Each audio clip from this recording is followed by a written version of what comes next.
ultimately I did fail. You know what I mean? I didn't make the final roster.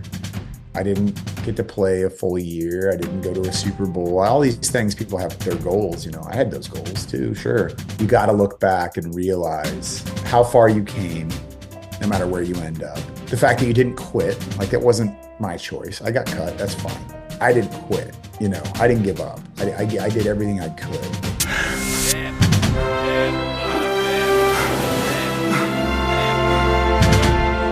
Welcome to Mindset Lessons from the Field. I'm Gina Cazazza, the author of the upcoming memoir, Training with the SEAL. Today's guest, aside from Coach Mack, was the first person I wanted on the show. What he has accomplished so far in life is incredible. Anything he puts his mind to, he accomplishes. He is a former Green Beret turned professional footballer. He was the oldest rookie in NFL history. He is the founder of the organization Merging Vets and Players, which supports retired athletes and veterans. Today, he works in the film business as a director, producer, and actor. Ladies and gentlemen, I finally got him on my show. Nate Boyer. Nate, thank you so much for being on the show. Of course. Thanks, Gina. Appreciate you having me on. I'm so excited. So you were the first person that came to my mind when I started this podcast. So it's a real honor to have you here. And I know I have you for a limited time, so I'm going to dive right into it. And I want to start with your childhood. You had some self-esteem issues, not feeling good enough, not being smart enough, all that stuff. What happened that changed your mindset from I'm not good enough, I'm not smart enough to the I can accomplish anything? I think probably accomplishing some little things first. I was always a big dreamer, even as a kid. I wanted to change the world, and I wanted to be a, professional athlete, and I wanted to be a hero, and I wanted to be all these things, but I didn't really believe they're possible for me because I just was like, well, who am I? I'm nobody special. I'm nothing. So I didn't even work towards that at all. I didn't even try to do much of anything. I mean, it's not completely true, but it's not like I didn't work. I got jobs and I played high school sports and I did things, but I didn't truly believe greatness was possible. After high school, I worked on a fishing boat for a little while and then moved up to Los Angeles back when I was 19 with an interest in film and TV, and took some acting classes, but still didn't really apply myself, didn't really go for it. I think we often make a lot of excuses internally. And so we don't really fully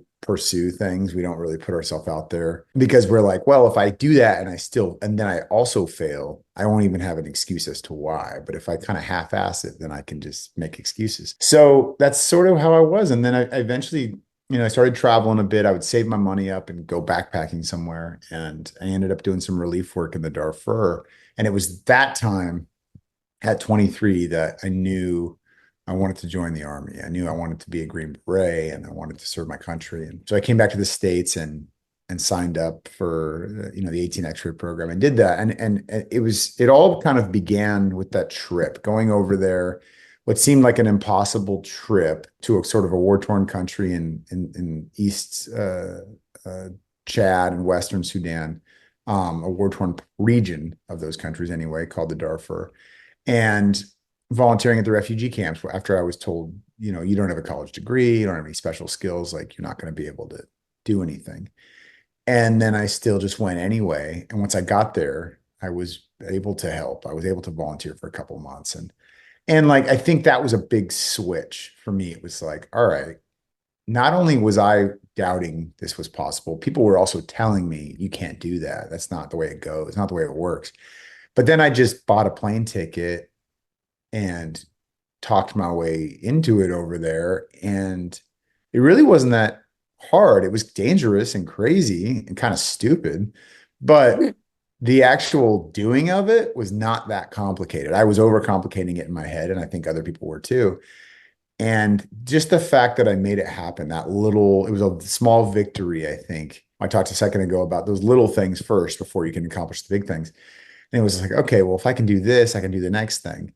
And, and that carried over into the Army, and it was like, just get through basic training and then airborne school. And if I can just get through that, and if I can just not quit today, I'll quit tomorrow. And then, you kind of, all of a sudden you're in special forces selection and then you're finishing it and you're in the Q course, and then you're earning a Green Beret, and like all these things are happening, and you're still kind of that same person who's like, I don't deserve this, or I'm not good enough, but I'm here doing it. I'm an imposter or whatever, but you're still like in it. And so I think that that's the biggest thing. Starts it, and it's it didn't really switch for me until early 20s. So my whole childhood, I didn't feel this way, you know.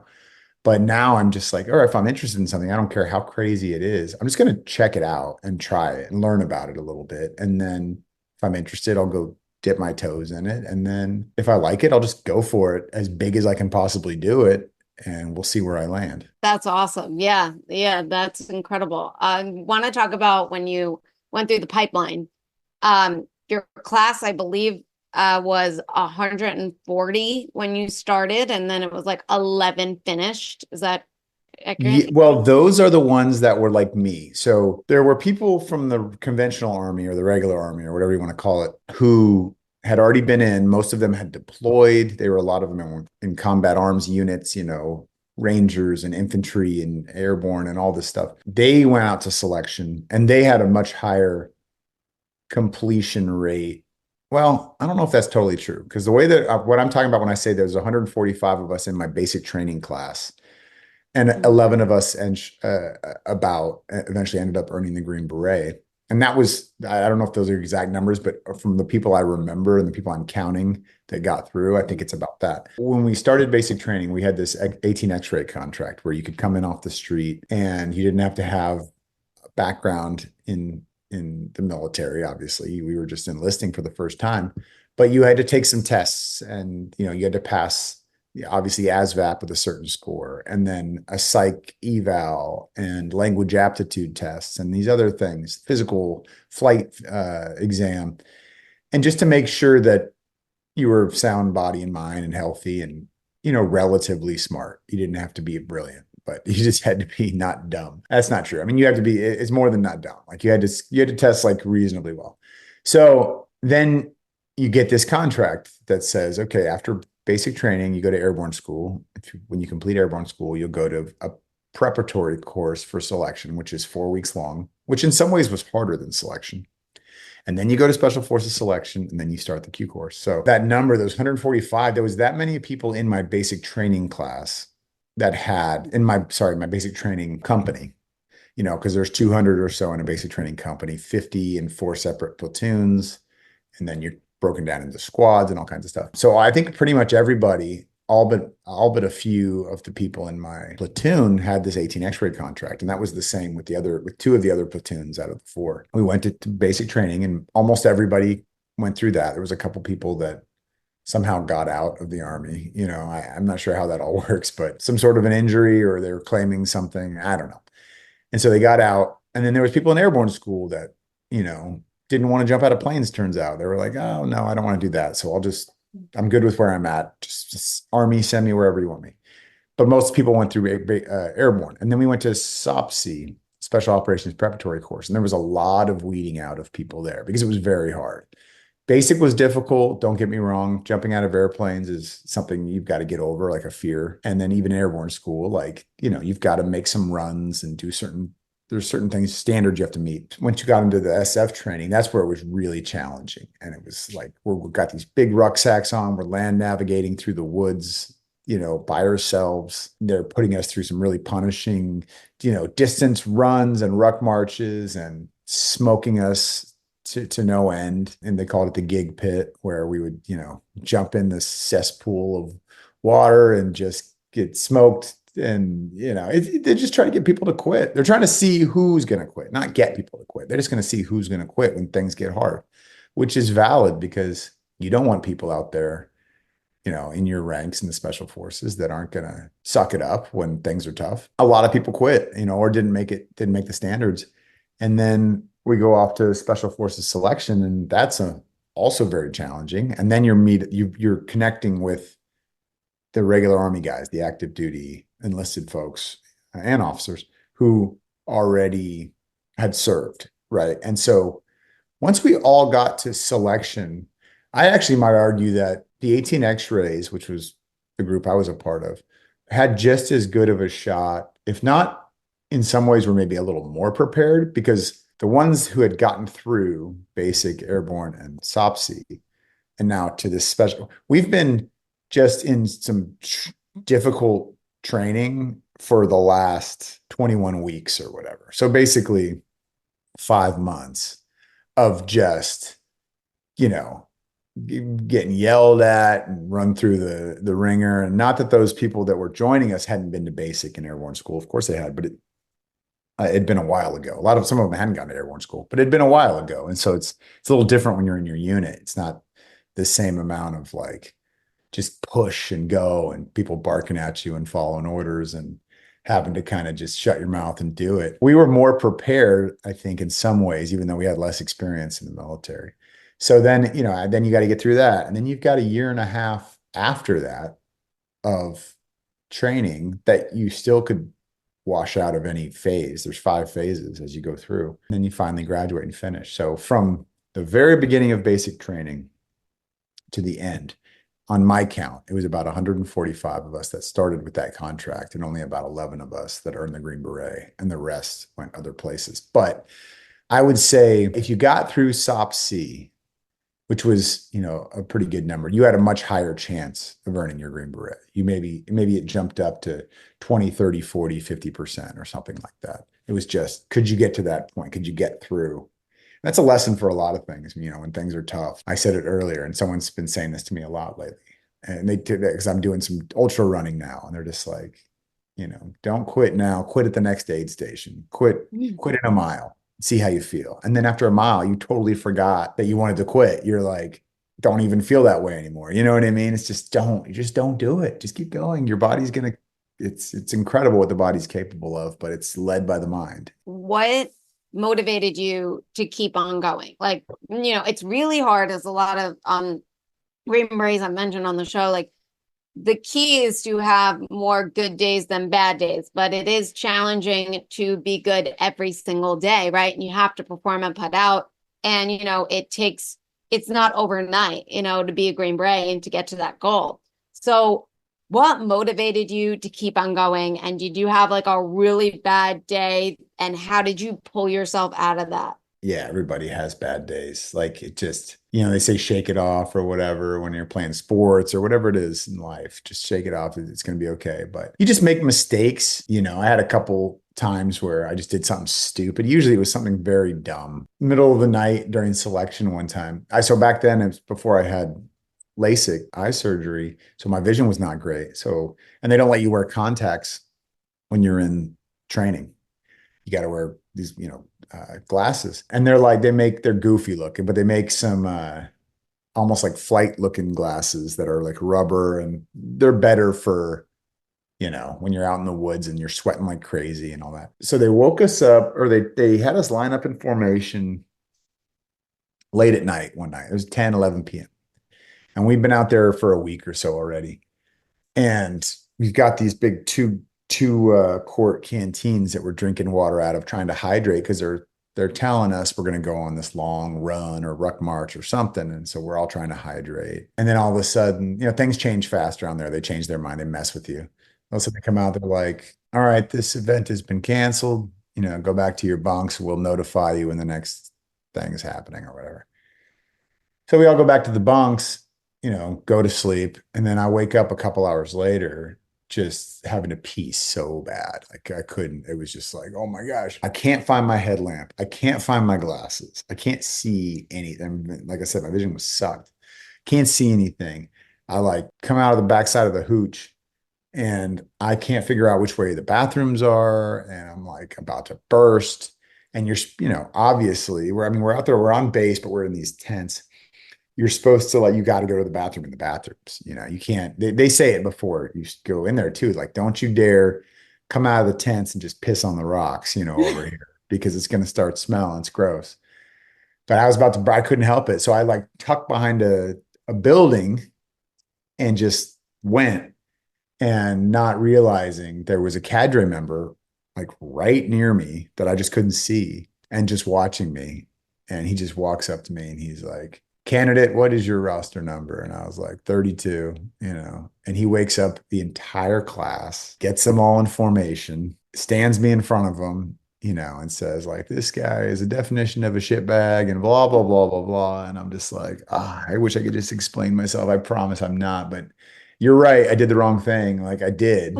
I screwed up. There was nothing I could say. I just had to stand there and take it. And like the next day they did peer evaluation. So of course I got a bunch of negative peer reports because people were just like, well, that guy sucks.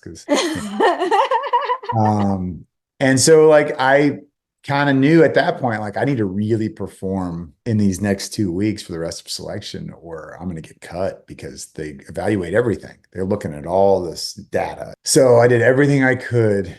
I went as hard as I could on all the ruck marches and the runs and the nat land nav, and I was finishing like first or second in pretty much everything. So I knew I had that going for me. But they brought me in their office and they're like, "Hey, just being a PT stud doesn't get you out of all this. It doesn't mean that's not everything." I'm like, I completely understand. You don't understand how much I wish I could change what happened. It was like, I tried to explain the situation. I was like, this is what happened, and I was wrong. You're right. But this is why this occurred.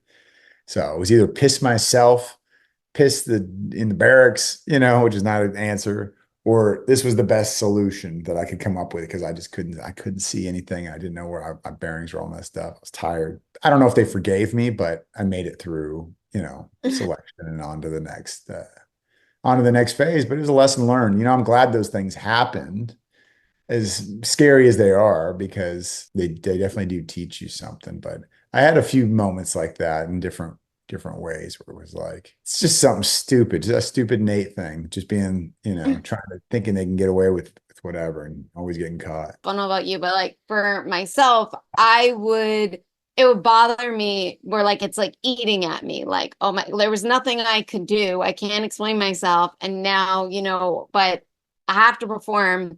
Yeah. And how do you like, was it something that was constantly like replaying in the back of your mind? Did you beat yourself up or were you like, you know what? I just got to do what I have to do. And if I get cut, I get cut. Well, I beat myself up, but I beat myself up on the trail, Okay. which meant I just was like, I pushed myself even harder. It was just motivation to like this. Now you have no excuse. You have no reason. You have to be first at everything. You've got to be the best.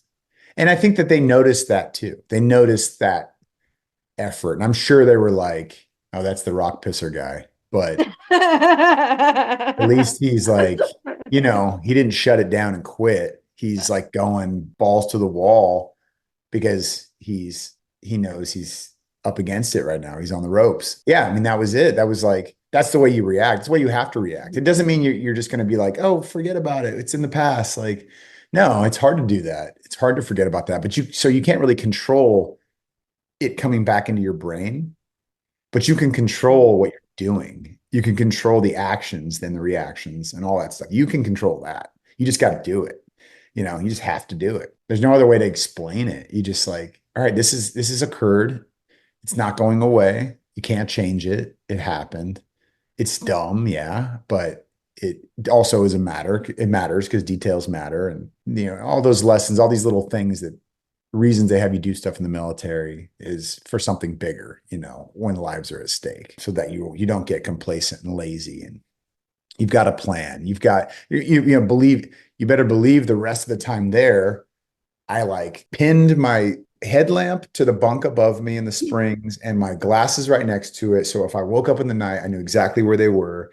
And it's like, that's a huge lesson, for anything. I didn't have to do that before the military. I didn't think about those things. But now it's like, you got to be ready to go and have your shit together and know where everything is and be organized. So it's like, I got to be grateful for this stupid thing, that happened, because it was embarrassing and it almost cost me a Green Beret, honestly. But because it happened, it taught me a huge lesson. And I'm grateful for the cadre that didn't cut me, that Yeah.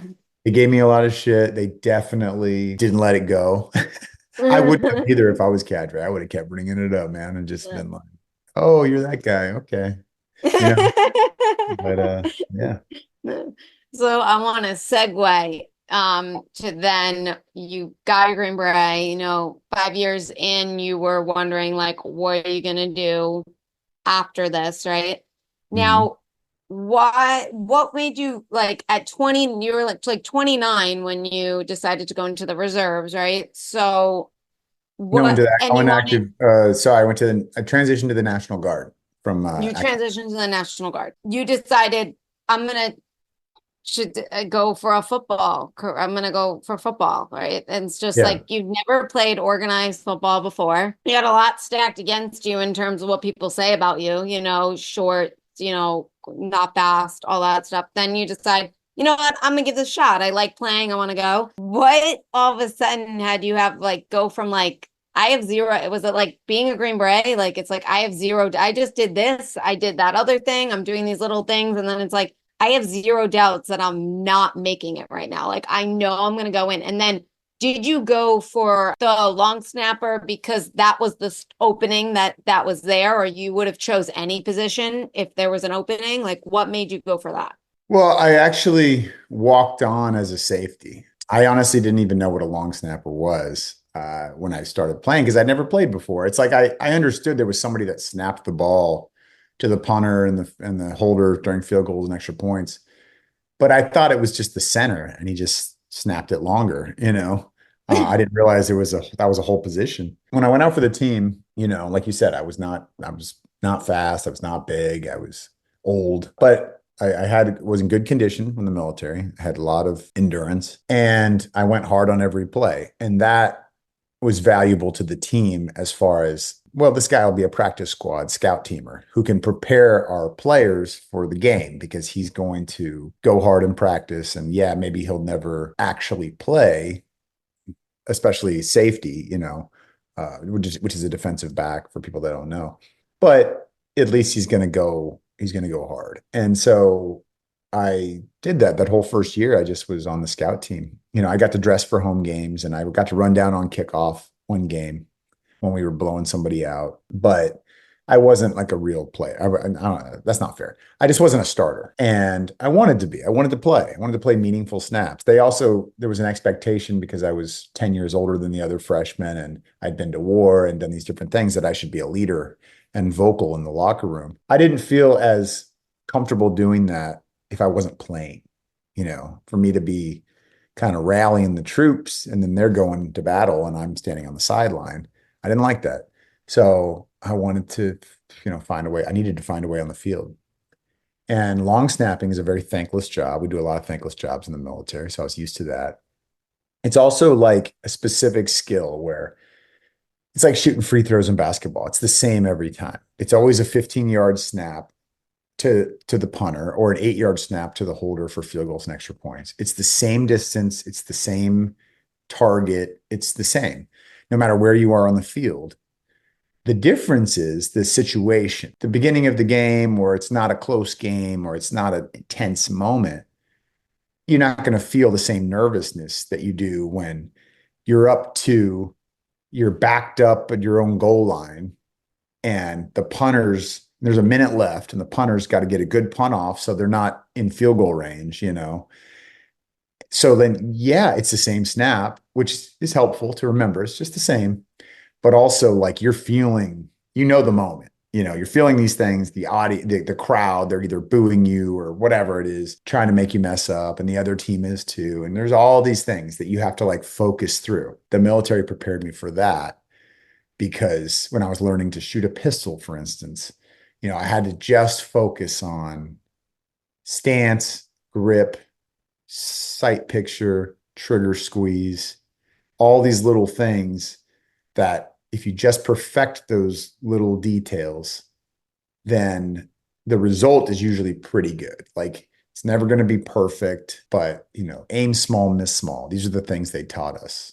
Slow is smooth, smooth is fast. So don't rush things or don't do it too out of control. Like keep everything contained, but still be powerful, be strong, do it the best you can. And that all translated to football, especially to long snapping. It was like the same stance every time, the same grip on that ball, the same motion when I snap it. It was just relatable. It was a relatable skill. And even though I wasn't a great football player, I became a great snapper because it was those little pieces pretty contained. And I never shot a pistol before I went to the military, and I became a pretty good pistol shot. Same reason. It was just like, these are things that I can kind of learn one by one. I don't have to be a great athlete. I mean, look at the guy in the Olympics who just won the silver from Turkey. You know, these guys have all this fancy gear. The guy with the pistol shooter, and he was out there with his hand in his pocket and a pistol and a pair of glasses, and he won the silver medal because, it's not about the pure athleticism. It was just the focus, and he probably had great fundamentals, and technique and all these things that he had learned, and focus, great focus. So same with this. And so long snapping, a very thankless job where like you don't want your name in the paper because usually it means you screwed up. If you do it perfect hundreds of times in a row, nobody cares. It's just like that's the expectation. But the one time there's a bad snap, it's everybody's talking about it. So it's one of those skills that almost anybody can kind of learn. I mean, it still takes some athleticism. I mean, it helped that I pitched growing up playing baseball, and I had a decent arm, and I played basketball, and I could, when I shoot, I put a lot of rotation on the ball, and you're doing that with football. You got to get rotation, and you're using your wrists a lot. And, anyway, but it was just finding a niche for me because more important than anything else, I just wanted to get on the field. I just wanted to play. That's incredible. And then you would go summers, you'd be, off being deployed, and Yeah. then you'd be going to training camp like the day before.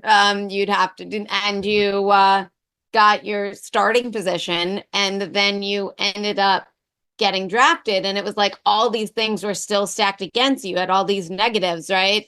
Too old, too short, too slow, whatever it was that was all against you. But you didn't have any doubts. You're like, I know I'm still going to get drafted. And you Oh, you did. And I how still had did some you doubts. have that? You did. So how I did definitely you had doubts. Yeah, I still have doubts with everything that I do. I mean, so yeah, when I was in school, when I was at Texas, I think like we mentioned, I went into the National Guard, and I ended up being deployed a couple more times. I went overseas every summer I was in school, but the last two before my junior and senior year, I went back to Afghanistan, and I practiced long snapping when I was there. Anytime I had a free moment. I mean, we're still running missions, and I was on a special forces team and all that. But I built a target out of plywood, and I would practice and prepare as best as I could. But I always had doubts. And I think it's the same as going back to that, what we were talking about when I did when I pissed on the rocks and had to like make up for it with my performance. I, I had doubts that I was going to get selected, from then on. That doubt though was fueling me. It was making me work harder.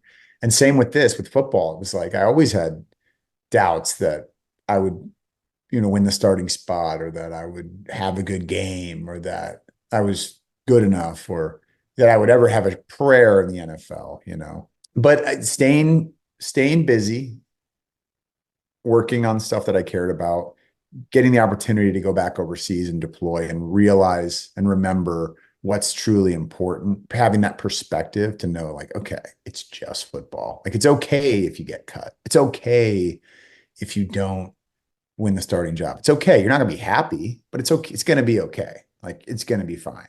Life will be just fine. This is a luxury. This is so just enjoy this, work your butt off, do your best. Hopefully it works out, but like, it's okay if it doesn't.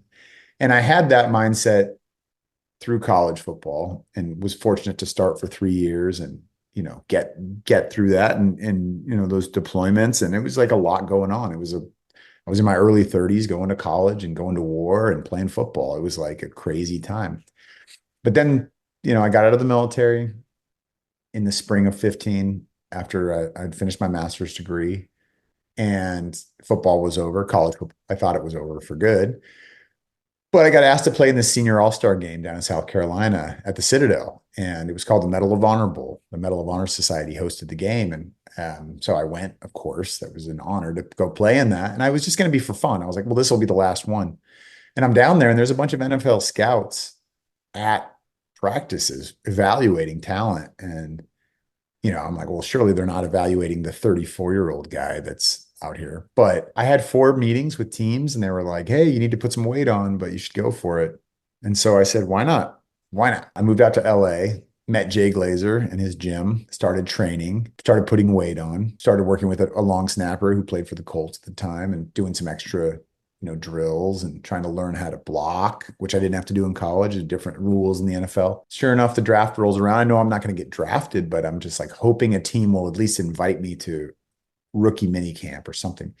And I ended up having two undrafted free agent offers from the St. Louis Rams and the Seattle Seahawks. I had to make a decision. Like the Rams were not good at the time. They're good now, but they were bad back then. They were 4-12 the year before. And the Seahawks had been to back-to-back Super Bowls. So I thought about that. I called my dad. I called my agent. I called another friend, that was a player. And what do you think I should do? Like, they're all like, well, you probably have a better shot with the Rams, but are you really going to turn down the Seahawks? Like it's the Seahawks, man. Like they're the team right now.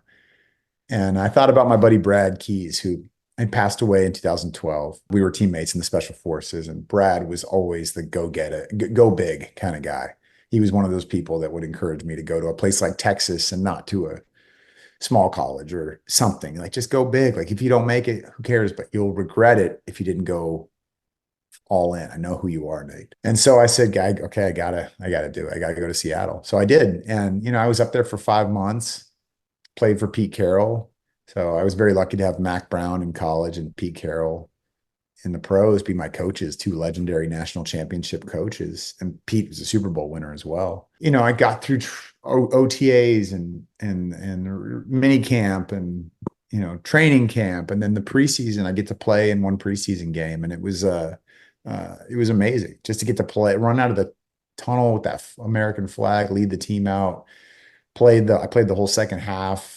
I did great. It was against the Broncos and Peyton Manning's final year. And so then on my sideline, it's Russell Wilson and Richard Sherman and Marshawn Lynch and just these legends, these NFL legends that a bunch of them will be Hall of Famers. And it was cool to be a part of that and play in that game. And, it meant a lot, but I got cut 3 days later, and that's how it goes. Ultimately, I did fail. You know what I mean? I didn't make the final roster. I didn't get to play a full year. I didn't go to a Super Bowl. All these things, people have their goals. I had those goals too. Sure. You got to look back and realize how far you came, no matter where you end up. The fact that you didn't quit, like that wasn't my choice. I got cut. That's fine. I didn't quit. I didn't give up. I did everything I could. I did the best that I could. I went as hard as I could. I didn't always make the best decision, but I rebounded from that, and I just didn't give up. And like that's the lesson in that. And you look back on it and you're like, I'm not even a good athlete. And in 5 years, I made it. I started playing football at 29, which is crazy. And then in 5 years, I made it all the way to the NFL just because I found a way. It was like I'm willing to do what others aren't. I'm willing to just take that crappy job or whatever, start in the mailroom. It's just you got to have that humility, the willingness to just put yourself out there, as embarrassing as it may be, and realize that at some point you're going to fail and people might laugh or be like, yeah, I knew he was a Joe. He wasn't actually good enough.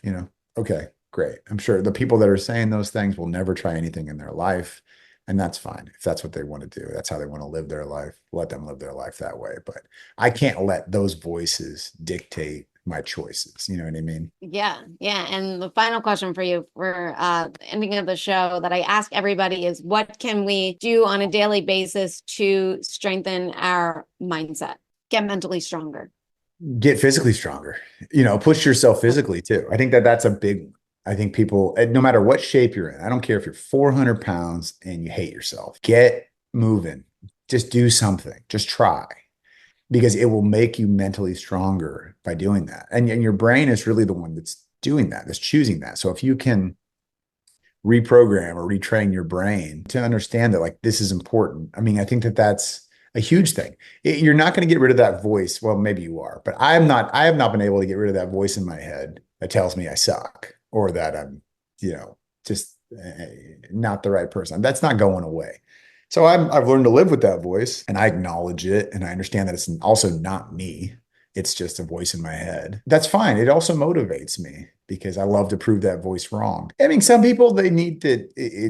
Everybody's different. Some people it's like I got to be on a strict regimen. They got to get up at 5 a.m. and do this thing, do that thing, and it's like I eat the same thing every day. I do it, and that's fine for some people. That's what they need to kind of get. I don't need that. I don't like that. I like sleeping. I like getting rest. I need to get rest. I don't even do it enough.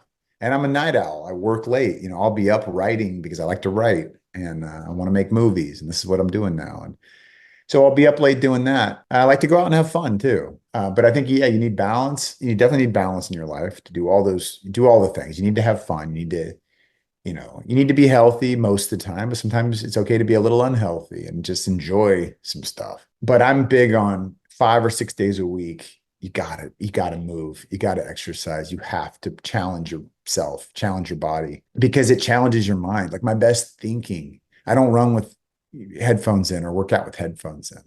I don't like that. Sometimes I'll lift with headphones in if it's an annoying space where there's people and I can't focus. But it's really to block that out. It's not because I need motivation. And when I go on a run, I don't put that stuff in.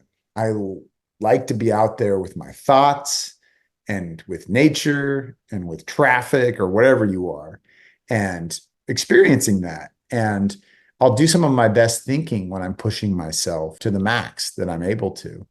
And it opens up when I'm struggling with something or I don't feel good or I'm just like, I'm having an issue or whatever that is. Feeling those feelings we don't love, the ones we hate the most, jealousy, guilt, insecurity, anger, whatever it is. And then I go just, punish myself physically a little bit on a run. I feel so much better mentally and I process whatever's going on while I'm doing it, and I just like, all right, what is really going on here? What are you really upset about? Or what are you really sad about? Or what are you really insecure about? Or whatever it is. It usually kind of works itself out as I'm working out. So I think that's a really important thing that for our physical and mental health that we have to do. Thank you so much. And thank you, Nate, for being on the show. It's been an absolute pleasure chatting with you. Thank you, Gina. I appreciate it. Thank you, everyone that's listening. Please like, share, comment, subscribe, give us a rating, become a Patreon member so you get access to our bonus episodes that only our Patreon members get. And tune in next week for our next episode.